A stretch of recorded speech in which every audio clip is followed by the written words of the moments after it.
अशोक गहलोत किसी भी स्थिति में ये स्वीकार करने को तैयार नहीं है कि सचिन पायलट यहां के मुख्यमंत्री बने। अजय माकन ने फोन करके लोगों को ये प्रो किया, विधायकों को, कि सचिन पायलट का नाम आगे बढ़ाइए, कि राजस्थान में जितनी अराजकता उसके अंदर तो धारा 370 लगा देनी चाहिए, धारा 370 यहां पर राष्ट्रपति शासन लगा देना चाहिए यहां पर।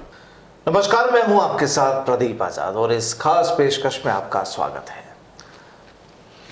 बात इस समय राजनीति की ही होगी, क्योंकि राजनीति इस समय जो अलग अलग तस्वीरें दिखा रही है, राजस्थान में भी दिखा रही है और राजस्थान की ये परछाई अब देश की राजधानी दिल्ली तक भी है। आप भी इस चीज से बखूबी वाकिफ हैं कि जिस तरीके से राजस्थान में और खासकर कांग्रेस में जो हालात बने हुए हैं, जो माहौल बना हुआ है, वो किस कदर अलग अलग रंग जो सियासी तस्वीर है उसमें बिखेरे जा रहे हैं। हाल ही में कांग्रेस में इसी रविवार को जो एक नया माहौल बना, जिसकी शायद किसी को उम्मीद नहीं थी कि रविवार रात सड़कों पर कांग्रेस के नेता नजर आएंगे और जो भागदौड़ जो मची थी, बयानबाजियां बची थी, इस्तीफे का दौर मचा था, तमाम जो हालात जो पैदा हुए, कई सवाल खड़े हो गए। दरअसल यहां पर राजस्थान की जब हम बात करते हैं तो अशोक गहलोत और सचिन पायलट यानी उन दो लीडर्स की बातें होती हैं, दोनों के खेमेबाजी की बातें होती हैं और कहानी शुरू हुई थी कि शायद अशोक गहलोत राष्ट्रीय अध्यक्ष बनने के लिए दिल्ली जा रहे हैं। लेकिन फिर अचानक जब दो दूत दिल्ली से जयपुर पहुंचते हैं तो कहानी पलट जाती है और अब कहानी और भी ज्यादा पलट गई। लेकिन क्या ये पूरा जो मसला है केवल कांग्रेस के अंदरूनी स्तर तक ही मौजूद है या इसकी कहानी कहीं और भी लिखी जा रही है?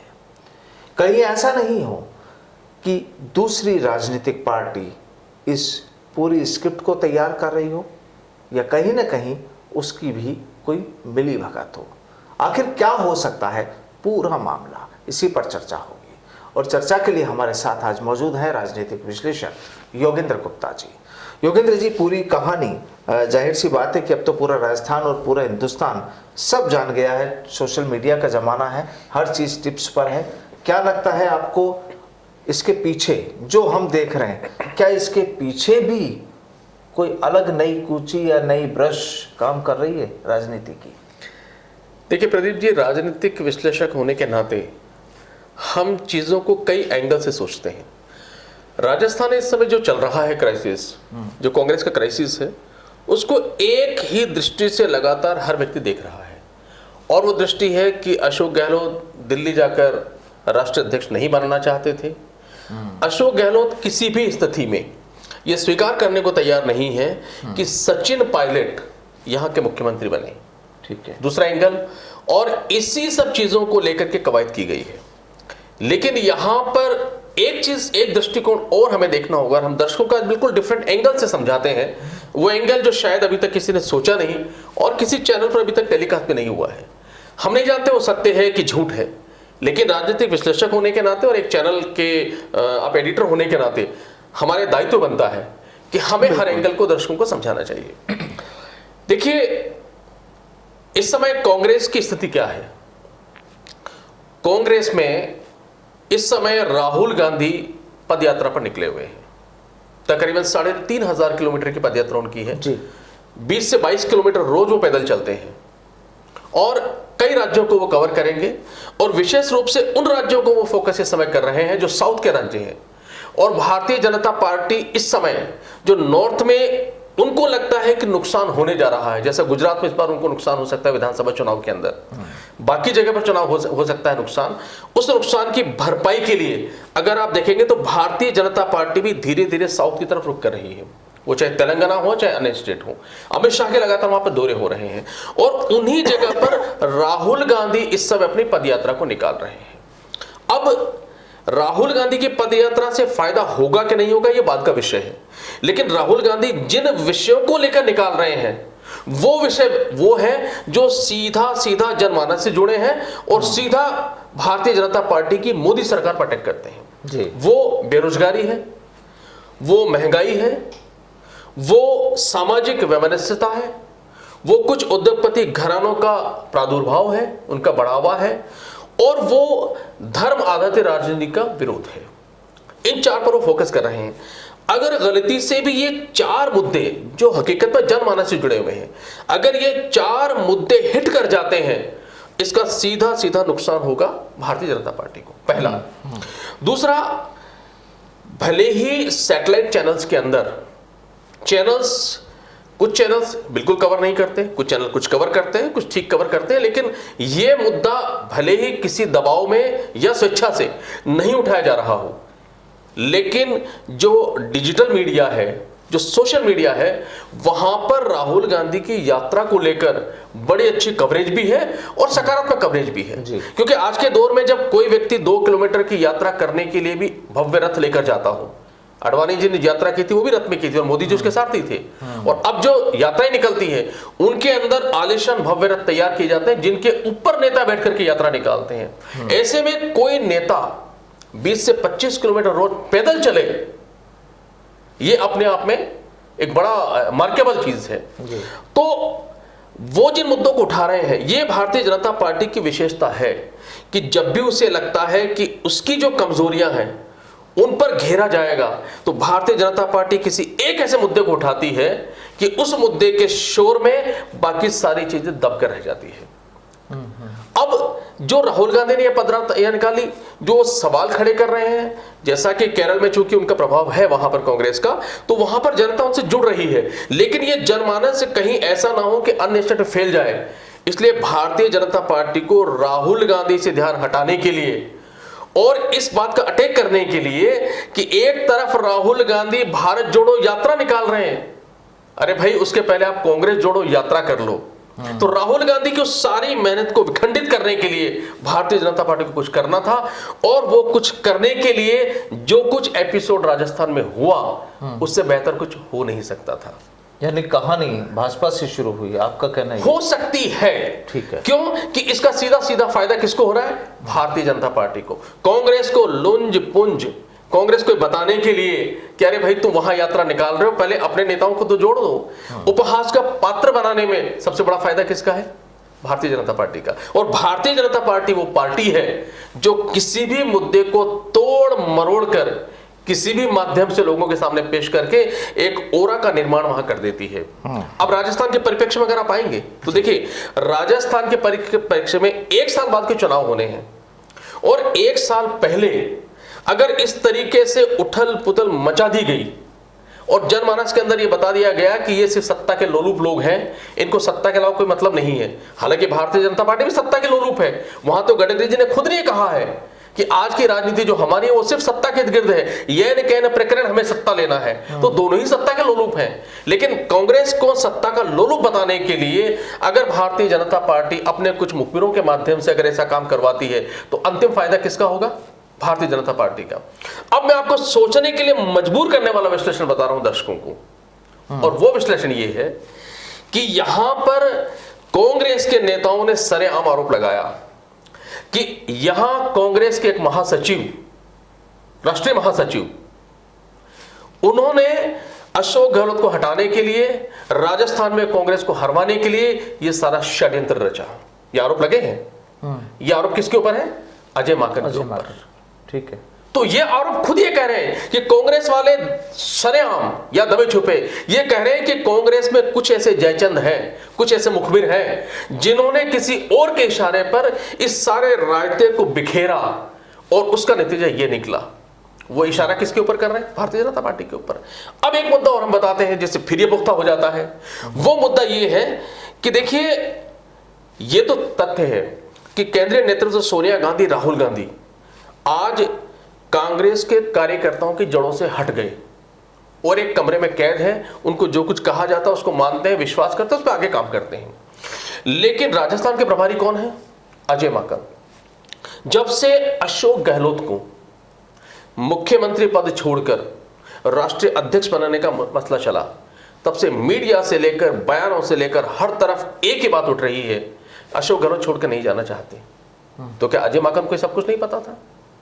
अजय माकन अगर राज्य के प्रभारी हैं, तो यह कैसे संभव है कि राज्य का प्रभारी अपने विधायकों से बात नहीं करता है? राज्य के प्रभारी को यह नहीं पता कि उसके अधिष्ठान के विधायक क्या चाहते हैं। और अगर यह जानने के बावजूद अगर उन्होंने सोनिया जी से कहा कि अजय सचिन पायलट को मुख्यमंत्री बनाना चाहिए, तो इसका मतलब उन्होंने उनको बरगलाया।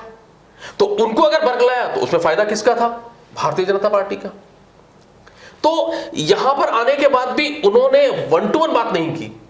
उन्होंने कहा कि एक लाइन का रेजोल्यूशन हमें पास करना है, वो एक केंद्रीय नेतृत्व उसके पहले चाहते तो यहां पर बात कर सकते थे। और एक आरोप उन पर और लगा है, और वो आरोप ये था कि विधायक ने आरोप लगाया है, जिम्मेदार विधायक ने, कि अजय माकन ने फोन करके लोगों को ये प्रो किया, विधायकों को, कि सचिन पायलट का नाम आगे बढ़ाइए। ये मीडिया में स्टेटमेंट आए हैं इनकी। अब अगर आप इस सारी कहानी का निचोड़ निकालें और ये जो रायता पूरा का पूरा फैलाया, तो फिर हमें प्रत्यक्ष या अप्रत्यक्ष रूप से ये सोचने के लिए मजबूर होना पड़ता है, क्योंकि राजनीति में अशोक गहलोत ने कहा था कि जो होता है वो दिखता नहीं, और जो दिखता है वो होता नहीं है। तो यहाँ उन चीजों को अजय माकन ने इस्तेमाल किया, उस लाइन को आपके अकॉर्डिंग?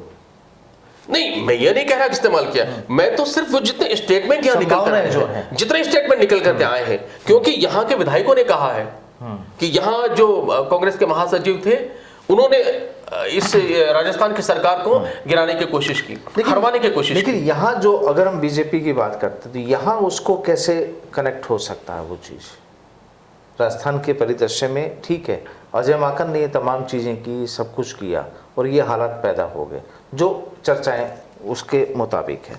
लेकिन अब यहाँ बीजेपी, क्योंकि बीजेपी को भी तो ये चिंता है ना कि अगर यहाँ पर सचिन पायलट सीएम होते हैं तो उनकी चुनौतियां और ज़्यादा बढ़ जाएंगी, जो चर्चाओं में है। क्या ये भी सही है?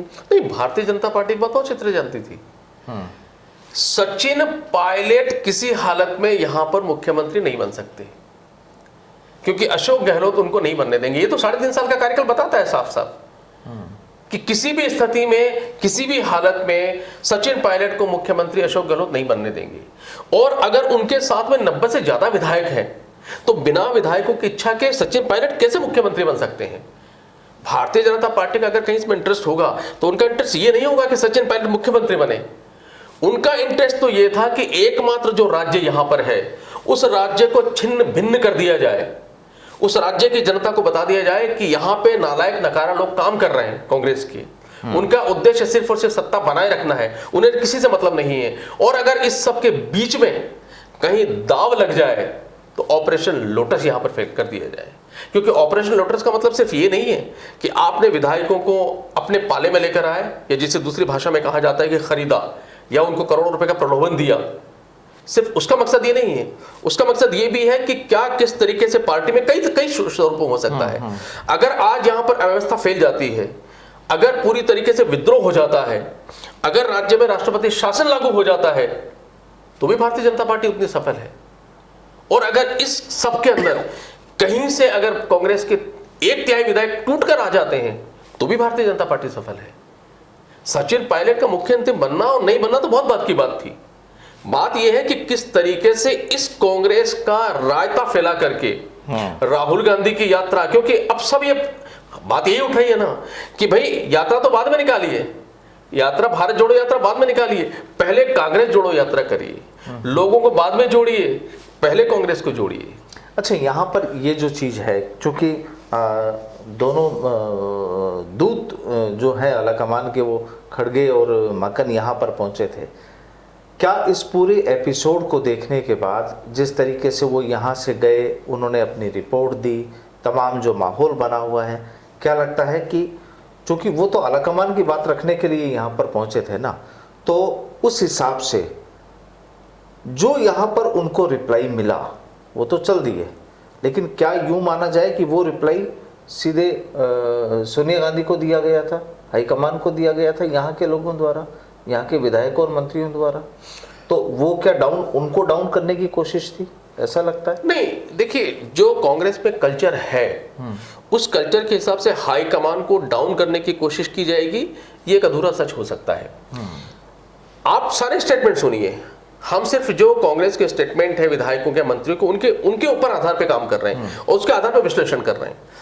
उनका सबका कहना यह था कि कल भी स्टेटमेंट ये आए हैं कि हम तो उनको मां के समान मानते हैं। बिल्कुल। वो जो आदेश देगी हमें स्वीकार था। उनका कहना ये था कि हमारे जो मन की इच्छा थी, हमें अपनी बात तो कहने का हक है ना लोकतंत्र में।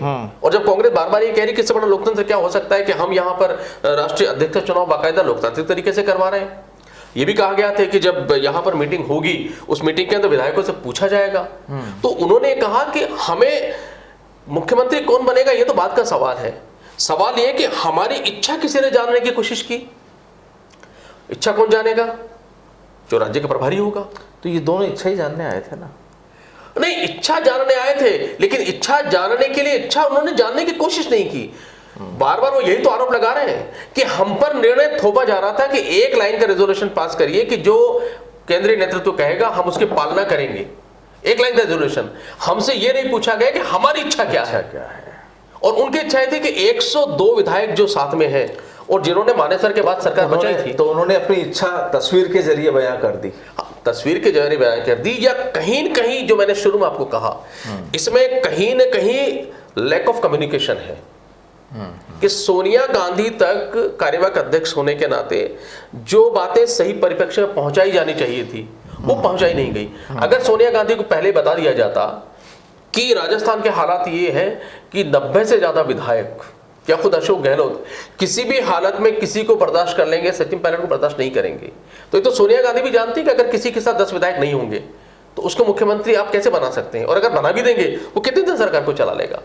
तो इस सारे प्रकरण का मतलब है कि सोनिया गांधी को अनभिज्ञ रखा गया और ये कहा गया कि हुकुम आप जिसको आदेश कर देंगे वो बन जाएगा, बाकी सब लोग जो है हुकुम करके और पीछे हट जाएंगे।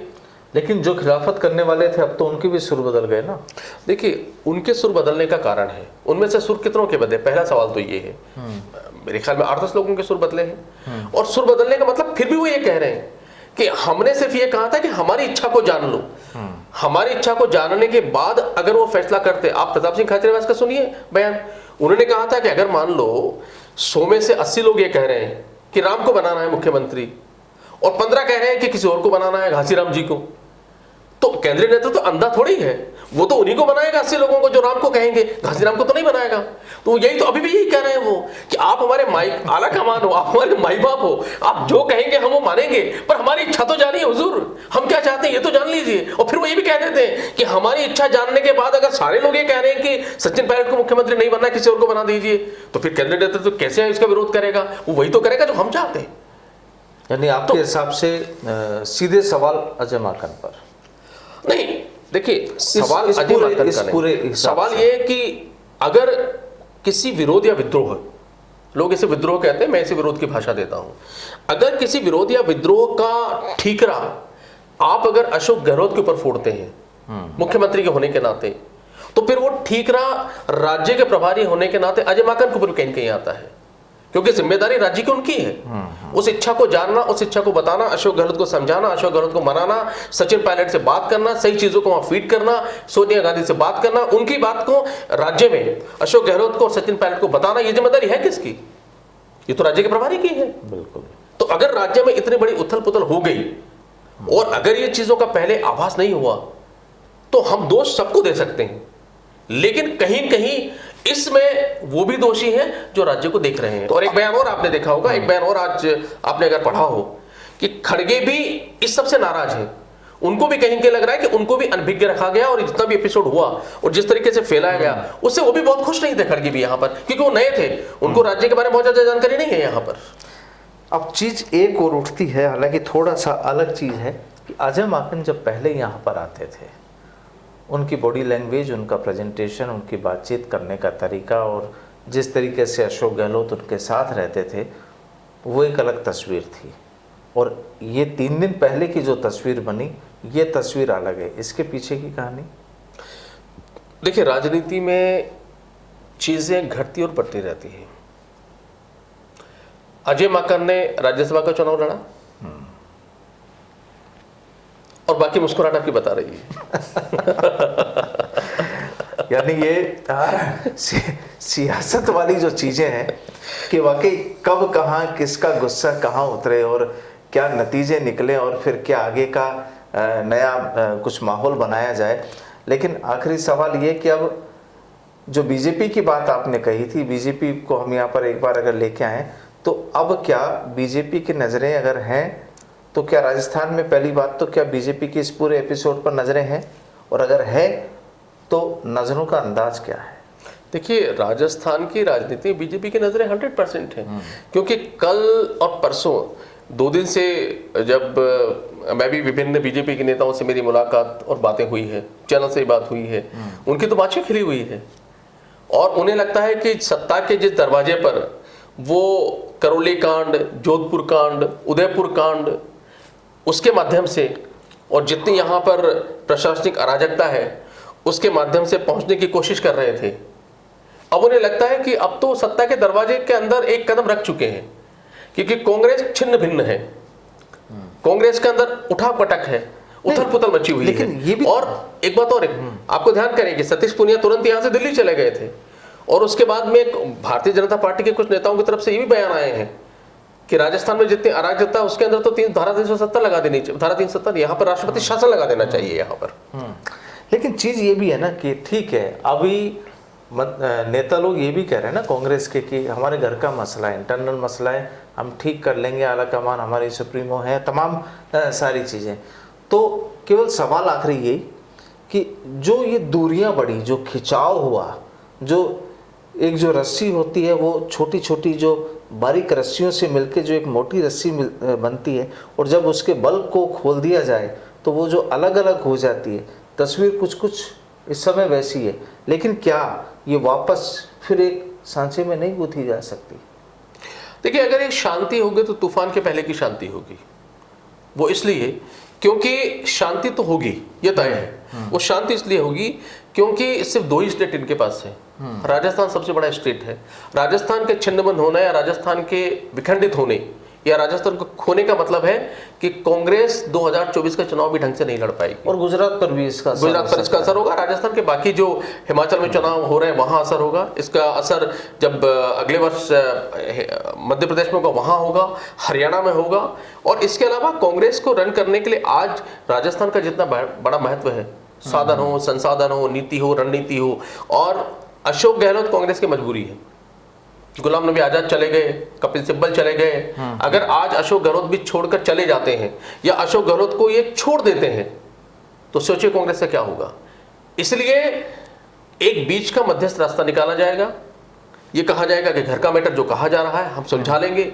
ये कहा जाएगा कि गलतफहमी पैदा हो गई, अब वो गलतफहमी दूर हो गई, मतभेद कहीं हमारे है नहीं, परिवार का मसला है, कभी कभी हो जाता है, हम सब बातें भूल गए और हम सब मिलकर सामूहिक रूप से 2 ही लक्ष्यों पे काम करेंगे। एक 2023 में हमें राजस्थान में सरकार रिपीट करनी है, 2024 में हमें केंद्र में अपना प्रभुत्व जमाना है और हमें लोकसभा चुनाव राहुल गांधी के नेतृत्व में जबरदस्त तरीके से लड़ना है। बस इस तरह के बयान होंगे और उसके बाद फिर आप देखेंगे कि गाड़ी पटरी पर चल पड़ी।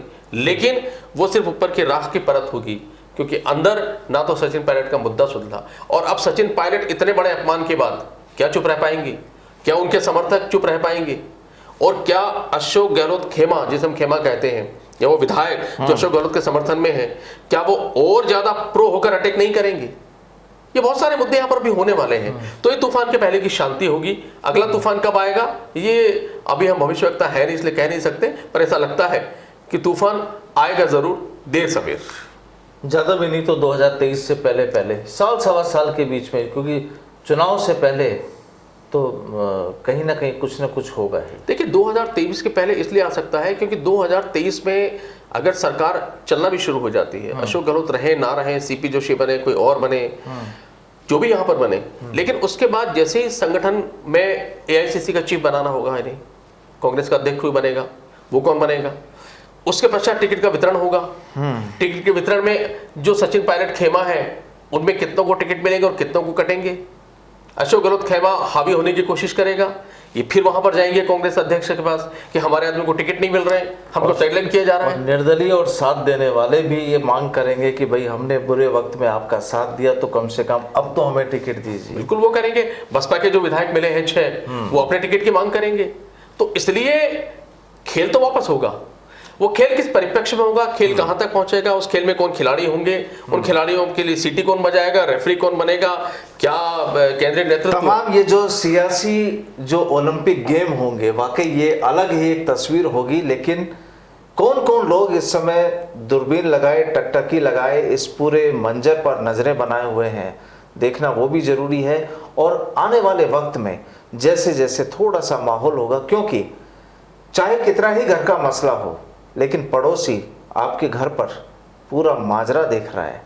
हो सकता है कि एक बार आपके घर में शांति हो, सुलहनामा हो, लेकिन वो पड़ोसी जब वक्त होता है, जब कहीं उसे लगता है कि हाँ आज, तो वो उसकी चर्चा जरूर करता है। और यहाँ पर ये सियासी चर्चा होगी आम आवाम के बीच, पब्लिक के बीच, क्योंकि अगले साल चुनाव भी है। और जाहिर सी बात है कि बीजेपी के लीडर्स भी कहती हैं कि हाँ जो भी कुछ होगा हम पब्लिक के बीच में लेकर भी जाएंगे, हालांकि पब्लिक खुद भी जानती है।